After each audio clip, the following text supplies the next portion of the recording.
Halo, perkenalkan nama saya Sylvius Evandra, NIM 19104168840, jurusan Manajemen, mata kuliah Manajemen Operasi, hari tanggal Selasa 17 November 2020, kelas A pagi, dosen Adi Mursalin SEMM. Saya akan menjawab jawaban soal dari UTS. Yang pertama, apa yang Anda ketahui tentang manajemen operasional? Manajemen operasional dapat diartikan sebagai rangkaian kegiatan atau aktivitas yang menciptakan nilai produk, baik berupa barang maupun jasa melalui proses transformasi input menjadi output, dan atau dapat diartikan studi tentang pengambilan keputusan dalam fungsi sistem operasi dan tanggung jawab untuk memproduksi barang dan jasa dalam organisasi. Soal yang kedua, sebutkan ruang lingkup manajemen operasional. Jawaban yang pertama, perencanaan sistem produksi. Kedua, pengendalian produksi. Ketiga, sistem informasi produksi.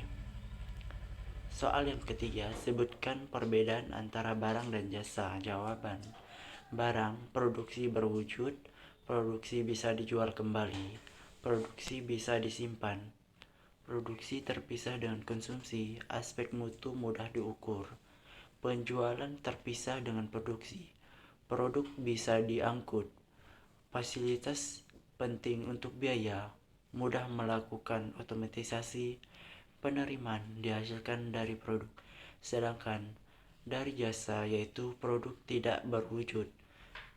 Jasa sulit dijual kembali, banyak yang tidak bisa disimpan.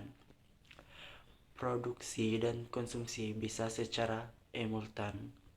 Banyak aspek mutu sulit diukur. Penjualan menjadi bagian dari jasa. Interaksi pelanggan tinggi. Penyedia bukan produk bisa diangkut.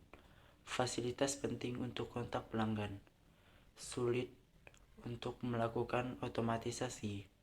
Penerimaan dihasilkan dari kumpulan jasa. Soal yang keempat, sebutkan dan jelaskan 3 fungsi aktivitas pentingnya harus diperhatikan oleh sebuah perusahaan. Yang pertama yaitu desain. Sebelum merencanakan proses atau merancang produk, manajemen operasi harus bisa menganalisis pasar untuk menguji permintaan pasar. Jika itu memberikan hasil yang menjanjikan, barulah dimulai untuk menargetkan produk atau layanan untuk dikembangkan. Yang kedua, manajemen atau organisasi. Jadi, jika Anda sudah memiliki fasilitas untuk produksi, desain produk Anda sudah siap. Begitu juga Anda juga sudah paham dengan cara produksi yang menyangkut dengan bahan dan sumber daya manusia. Berapa biayanya, dengan alur kerja seperti apa. Ini menandakan adalah basis awal yang solid untuk memaksimalkan efisiensi operasi Anda. Namun, Anda akan memerlukan manajemen yang konstan dan kompeten untuk memperbaiki jika ada kesalahannya yang tidak disengaja dalam perencanaan. Yang ketiga, improvisasi. Selalu ada ruang untuk mengimprovisasi ketika masuk ke dalam proses yang sudah lama kita pakai. Kualitas dan kapasitas yang telah dicapai, atau sejauh tingkat persediaan dari sumber daya manusia yang bersangkutan. Hal ini termasuk juga dalam manajemen risiko.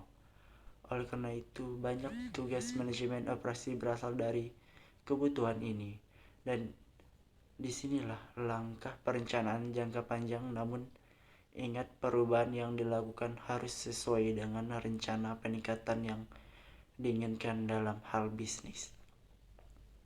Soal yang kelima, sebutkan 10 keputusan MO yang paling penting. Yang pertama itu desain barang dan jasa. Keputusan ini menyangkut sebagian besar proses transformasi yang akan dilakukan. Dengan kata lain, keputusan operasional berikutnya tergantung pada keputusan desain barang dan jasa. Yang kedua, manajemen kualitas. Kualitas yang diinginkan konsumen harus ditetapkan sehingga aturan maupun prosedur untuk mengenali dan memenuhi kualitas tersebut dapat dilakukan. Yang ketiga, desain, proses, dan kapasitas. Menentukan proses yang akan digunakan dalam kegiatan operasional dan kapasitas yang akan digunakan merupakan hal penting dalam manajemen operasional karena berkaitan dengan berbagai hal.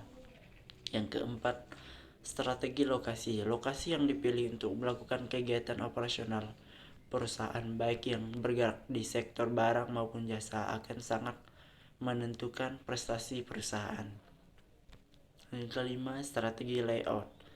Layout atau tata letak akan berdampak pada efisiensi dan efektivitas kegiatan operasional.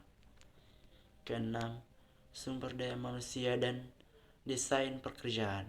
Karena tenaga kerja merupakan bagian integral dan paling penting dari seluruh input yang digunakan dalam perusahaan, maka keputusan yang berkaitan dengan hal ini adalah sesuatu yang penting.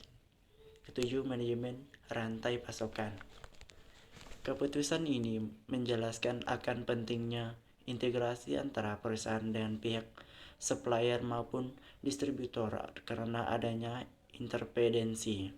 Kedelapan, manajemen persediaan. Keputusan ini penting untuk dipahami karena persediaan yang tepat akan menentukan efisiensi dan efektivitas perusahaan. Kesembilan, penjadwalan. Keputusan tentang penjadwalan operasional merupakan hal yang kritis yang harus benar-benar dimengerti karena sangat menentukan sekali bagi perusahaan. Kesepuluh, pemeliharaan. Keputusan yang dibuat harus dengan sistem yang handal dan stabil. Soal yang keenam, jelaskan alasan mengapa perlu mempelajari manajemen operasi atau MO. Manajemen operasi merupakan salah satu fungsi utama yang harus ada di semua jenis organisasi, sehingga apabila akan mengelola organisasi maka mau tidak mau harus mempelajari konsep manajemen operasi. Dengan mempelajari manajemen operasi kita dapat mengetahui seluk-beluk dan hal yang berkaitan dengan cara memproduksi barang maupun jasa yang seharusnya dilakukan oleh manajer operasional. Karena manajemen operasi merupakan bagian yang paling mahal dan dalam organisasi, sehingga penting sekali untuk dipelajari. Hal ini dapat efektivitas dan efisiensi manajemen operasi akan berdampak besar bagi perusahaan. Soal yang ketujuh, bagaimana mencapai keunggulan pesaing melalui operasi? Bersaing dengan diferensiasi. Diferensiasi adalah membedakan penawaran organisasi dalam berbagai cara yang akan dianggap sebagai nilai tambah oleh konsumen. Jadi diferensiasi adalah tentang bagaimana membuat keunikan, peluang menciptakan keunikan tidak berada pada kegiatan atau fungsi pokok perusahaan, tetapi dapat muncul dari apapun yang dilakukan perusahaan. Jadi, diferensiasi dapat diciptakan pada setiap karakteristik fisik atau atribut pelayanan dari produk yang dihasilkan perusahaan yang berpengaruh pada nilai konsumen. Ini dapat berupa produk yang luas, fitur produk, atau pelayanan produk seperti lokasi distribusi produk, delivery produk, atau jasa reparasi. Kedua, bersaing dengan biaya. Low cost leadership akan menghasilkan penciptaan atau pencapaian nilai maksimum konsumen. Strategi biaya rendah tidak berarti nilai rendah atau kualitas rendah. Bersaing dengan respon. Respon adalah suatu nilai yang berhubungan dengan kemampuan dalam kecepatan, fleksibilitas, dan kehandalan. Respon fleksibel dapat diartikan sebagai kemampuan mengantisipasi perubahan di pasar dalam hal inovasi, rancangan, dan fluktuasi jumlah produksi. Respon handal dapat dilakukan dengan penjadwalan yang handal atau reliable dan hasilnya ditunjukkan kepada konsumen sehingga konsumen akan percaya pada kemampuan perusahaan.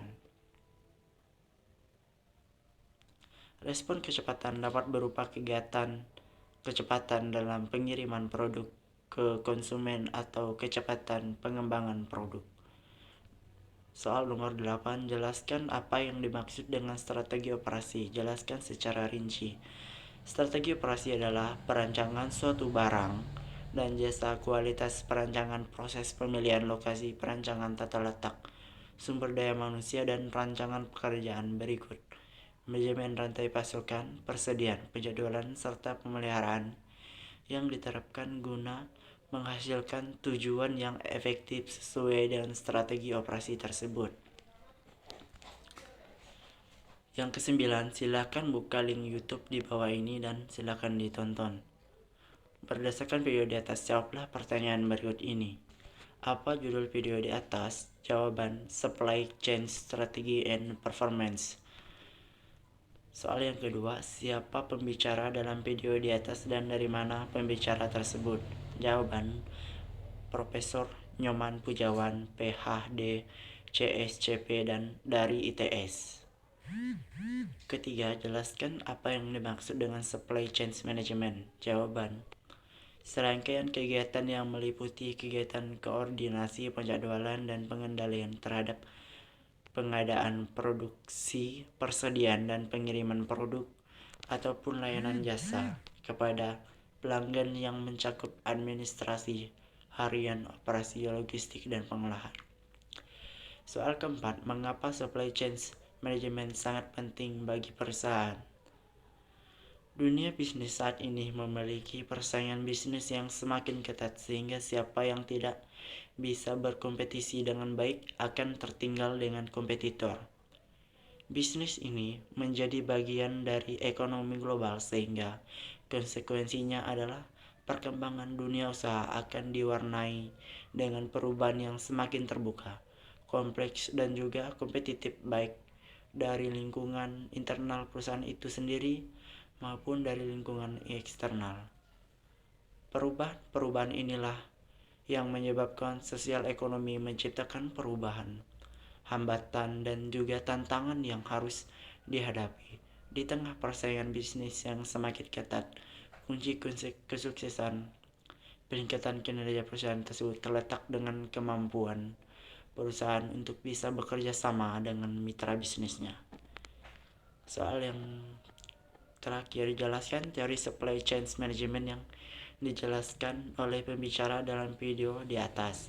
Supply chain management berbicara mengenai persaingan, maka tentunya harus mempunyai daya saing dan harus baik daripada kompetitor atau setidaknya sama sehingga tetap unggul di dalam persaingan.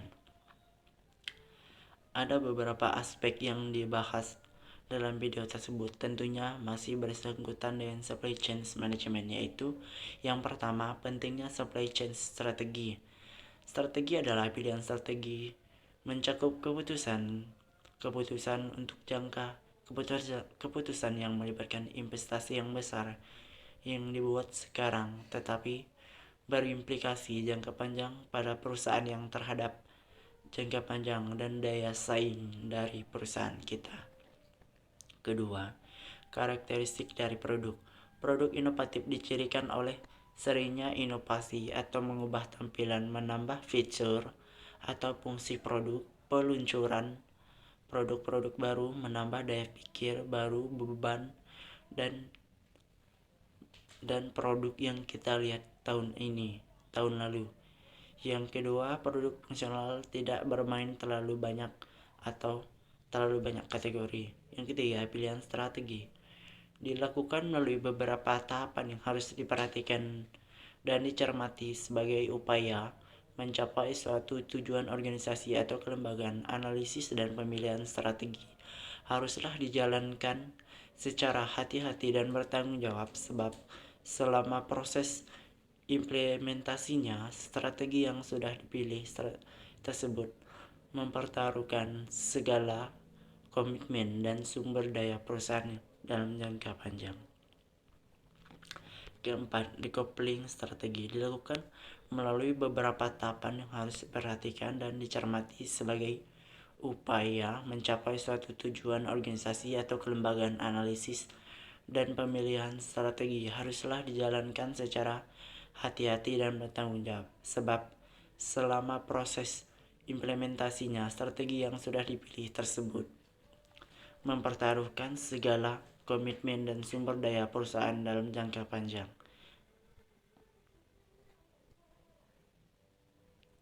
Decoupling point, titik temu sampai di mana kegiatan bisa dilakukan atas dasar ramalan atau tanpa menunggu permintaan pelanggan, dan dari mana kegiatan harus ditunda sampai ada permintaan yang pasti. Yang kelima, postponement, strategi yang bertujuan untuk menunda beberapa aktivitas dalam supply chain sampai customer demand diketahui. Hal ini dilakukan dengan tujuan menjaga adanya cost karena penumpukan inventory dan juga meningkat respon terhadap permintaan customer. Strategi sangat penting karena menentukan unggul atau tidaknya perusahaan di dalam persaingan. Karena demikian, kita sekarang berada pada persaingan yang semakin ketat. Semakin tinggi persaingan berarti semakin butuh strategi yang baik untuk membuat perusahaan kompetitif di pasar tekanan dan kompetitor baru yang bermunculan. Setiap saat yang membuat perusahaan harus memerlukan diferensiasi, yakni persaingan pasar. Membuat perusahaan harus memiliki diferensiasi atau cara untuk tetap eksis di pasar. Persaingan tantangan mengelola supply chain, variasi produk yang semakin banyak, siklus hidup produk semakin pendek, keinginan pelanggan yang cepat berubah, pasokan material yang semakin sulit, persaingan tinggi, distorsi informasi pada supply chains. Soal yang terakhir, apa-apa yang Anda dapat pelajari dan Anda dapat dari menonton video tersebut di atas? Jawaban, yaitu mempelajari cara mengelola strategi supply chains yang baik sehingga mampu bersaing dan tetap unggul di dalam pasar. Persaingan dan tantangan pun semakin banyak. Hal banyak yang dapat saya ambil yaitu memenuhi dan memahami permintaan pasar yang semakin hari semakin tinggi dan daya saing yang sangat ketat. Dalam hal ini tentunya perusahaan harus benar-benar memikirkan dengan matang supaya bagaimana selalu tetap unggul dengan cara menerapkan strategi pasar dengan memahami berbagai karakteristik dan sebuah produk, karena dimana harus melihat produk-produk tahun lalu supaya dapat mengubah tampilan ataupun fitur dari setiap produk dan tentunya sesuai harga dan kualitas produk. Sekian dari saya ucapkan terima kasih.